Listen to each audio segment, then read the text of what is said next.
All right, my name is Preston Spencer. I am from Searcy, Arkansas, and right here I have the Shackles of the Night versus the Liberty of Dawn. So two very, very beautiful creations. Talk about this one a little bit. What is it? What inspired it? All that stuff.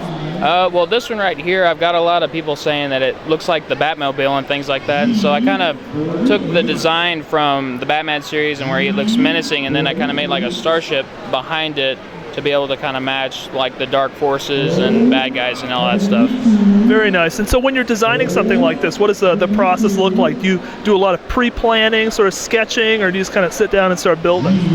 Mainly it's just starting to build and kind of what can things take off from where, and where can I put stuff on things and other stuff like that. Mainly I had a big picture in the background, what I wanted to build. And then from there, I just kind of threw things on, and if it looked good, I kept it. If it didn't look good, I just kind of trashed it. That's a good way to go if I ever heard anyone. So when you're transporting it, how does it break down? Do you sort of take it into sections, or? Yes, particularly for this one. This one has all four wings just kind of pop off. They're on the I guess the ball hinges pretty much. Sure. And then from there it just sits into a tub and ships off.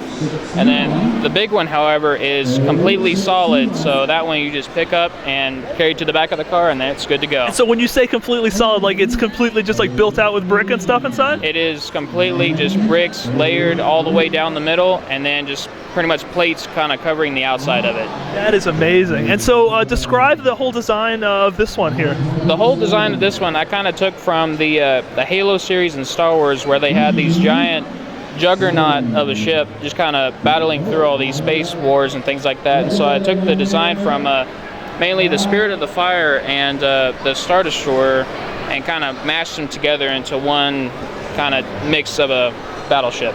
And then you have an interesting little artifact here in the front. What's that?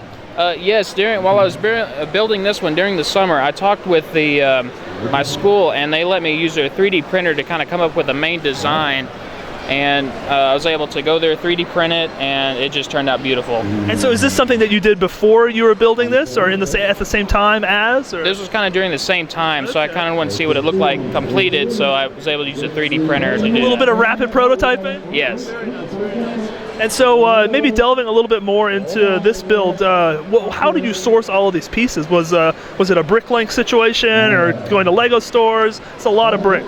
Well, after seeing a bunch of the main professionals kind of throw theirs together, I was like, okay, what can I do to be able to match their size of the starships and be able to match their kind of detail on that? So from there, I started throwing things together from mainly Technic pieces, and then I realized I was really low on pieces, so I ran to BrickLink, I ran to Lego stores, Toys R Us, but anything I can get Legos from, that's where I got all the pieces for. That's awesome, and I love how you kind of have some older elements interspersed, as it makes it look like sort of, I don't know, like a little bit rough around the edges. I love that, yeah. Yeah, and those were mainly from eBay lots that I would just buy like tons and tons of Legos from, and I had no idea they were really old pieces, but they just kind of made it look kind of like an artifact, yeah. Sort of, so that's amazing. Very nice builds. Thank you so much for sharing with us. All right, thank you.